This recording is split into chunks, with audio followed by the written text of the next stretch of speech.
opinion?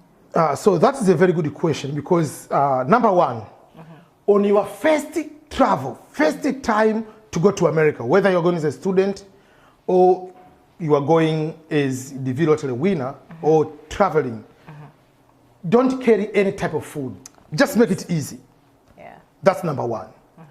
They're not going to deport you because you came with senene, which is like kind of like a grasshopper, or you decide to carry maybe fish, or you decide to carry maybe cassava to America. Or plants. Yes, or plants. They're not going to deport you back. They will take those and destroy them. They're going to throw them away and give you the warning. Okay. Because some of those you can get even a fine, depending. The purpose is not just coming to America. It's a law of almost every country that you are not supposed to bring veggies, plants, all those kind of things, because you are to bring in foreign animals and diseases. Yes. And then it can cause any type of trouble. So that's the purpose. Yeah. Especially Canada, they're very strict. So for those people who are watching Netflix, there is a TV show is called CBP, Customs and Border Protection Officer.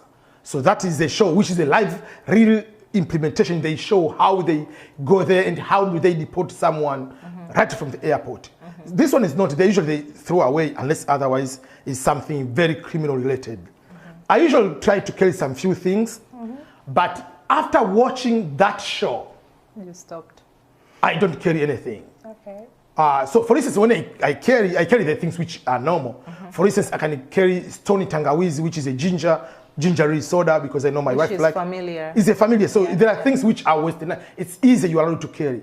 If you carry the flour, you are allowed to carry. There are things which are okay to carry them, but don't carry the actual unnecessary type of food. And even if you carry like cassava or whatever, it's just a tiny, don't say you are taking 10 kilograms and you say for use at home. That's the problem. And especially avoid unnecessary things. It's easier to avoid that, just send it through the post office. They send it to you. Is a safer way than going through the airport.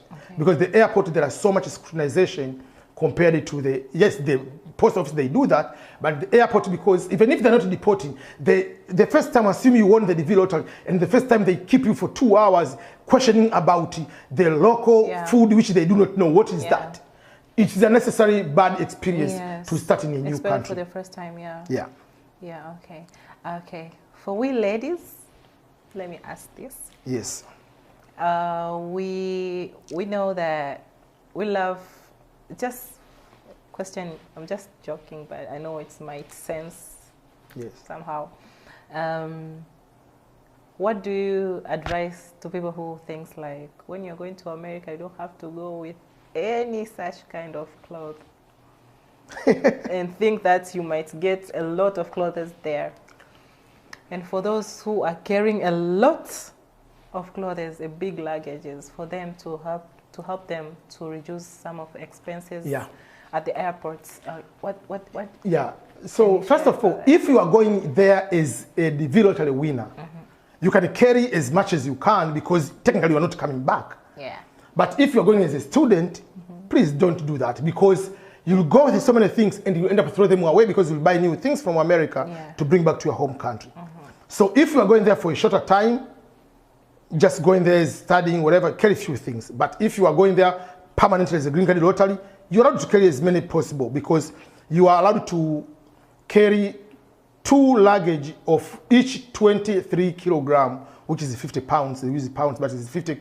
So technically, you are supposed to carry 2 luggages, total of 46 kilogram. That is the underneath checked in luggage, and 1 carry-on luggage, and 1 purse for women, plus the laptop bag. So you have all those kind of things. It's not a lot, but if you are carrying, let's say, even if you're going to live there permanently or wherever, it is easier if you are carrying the African clothing, maybe kitenge, all those kind of traditional clothing, yes. But going there, you are going to have the same second-hand clothing you bought on the store, while the second-hand clothing, they are coming from America, or coming from Europe, they are there too, and they're cheap too. So don't carry too much things. Carry things which you know I might not be able to buy there if I'm going to stay there, and they have sentimental value, but otherwise, don't carry too much. For me, I went with 1 bag, and just another one, even if I knew for me, I knew I'm not coming back, but I didn't want to carry unnecessary things. Yeah, yeah. But because you spoke about the ladies, I want to add few things for ladies to prepare. It is very, very expensive on the hair care. Okay. So if you want to do like your hair, like those dreads, you'll pay about $200. I know. So that is very, very expensive. Very expensive. So you have to know how to do yourself, or to create like those hat, whatever you carry, a wig, whatever, those kind of things. You do that. You have to know how to make your own hair, to braid your own hair. Braiding the hair can be $100 or $150. Doing yourself, easy. But doing to other people, that will help you a lot to get extra cash. So while it is $100, you can charge you $50, and you can do quickly on the side. You can be able to get some extra money. So that is helping a lot, because hair products, people working in the salon, they make a lot. So if you do not know how to make your own hair, please do that for your sake. Otherwise, you'll come to spend a lot of money. Start to learn, ladies. Start to learn how to make it. So let's discuss about financial issues in America and about saving for a person who is expecting to be there in America. What do you advise him or her about savings and financial? Because I know it's very different from Africa into America. I know it's very, very different. Yes. Very different, and even the lifestyle it's not normal as we think, as we see on TV shows. So what is your opinion about this? Yeah, first of all, this is the fact, but I know people they might pretend they know. In Africa, unfortunately, we are not used to live on the budget. The day you get the salary, you go to the bar, just give the table like how we are. Round, the entire round, without having any plan for the next of the month. That's why majority of us, apart from, yes, the salary is not small, it's not big, but majority of us to go more than 20 days with your salary is very difficult. So that is the big challenge. So majority of us are not used to do with the budgeting, because how we live, if I don't have the money, I can come to borrow from you, or I can go to my neighbor, or I can go and get some mango, or I can have tomatoes at my house. But there you don't have any of those. You don't have someone to go and borrow the money. If you want to borrow the money, borrow from the bank. So for that particular case, once you get the money, it's supposed to enter for the entire month. And everything over there is determined. Here, if I don't have money, I don't buy the bundle for the minutes or for the internet for my phone. I don't. But there, per month, whether I'm using, whether I'm not using, I pay this amount. Is the agreement maybe is $50, $70, you pay per month. Electricity, it depends on how you use, but average, you know, this amount. Rent is this one, this day is the rent day. So everything is predetermined, you know for sure. So if you start doing crazy things, you are going to be in trouble. That's why over there, someone is going to work, has to carry the food from home. We don't eat in the restaurant like here. Like, oh, it's lunchtime, let me go to eat in the restaurant. We don't have that money. You carry the food from your own. You go to the office, they have fridge, they have microwave to heat your food, and then you eat. So everybody there is saving, so that you can be able to sustain your normal life. So that is number one. You have to know the budgeting. You have to start being on that budgeting. The second part is to make a decision. Am I staying in America forever, or I'm going to invest back in Africa or in your own country? Because if you say I'm going to stay in America forever, that means you have to, the program you're going to study, the type of investment, if you want to do business, it has to be American-minded, focused research. If you say I'm going to do in Africa, you know for sure, let me do how much and whatever. But if you're in half, you do not know whatever, you'll be starting, oh, can I start building the house in my home country? And then at the same time, you do not know you're investing in America. So you are splitting resources. And you are building your home because you are not planning to come to live in Africa. Oh, I'll be staying when I go to visit there. That's good. How many times do you go in 5 years? Maybe once or twice. So are you building the house to stay in that house for 5 days in a month? In 5 years? No. Then you're coming back, Yeah, so you have to make that decision quick so that it can help you to focus on your goals and how you use the money. And another thing about the money is how to invest the money. How do you buy stocks? How do you save on your retirement? Because over there from day one, you have to think about retirement. Otherwise, even if, yes, you are African, but trust me, the kids born in America, your kids will be American. They will put you to the elderly center.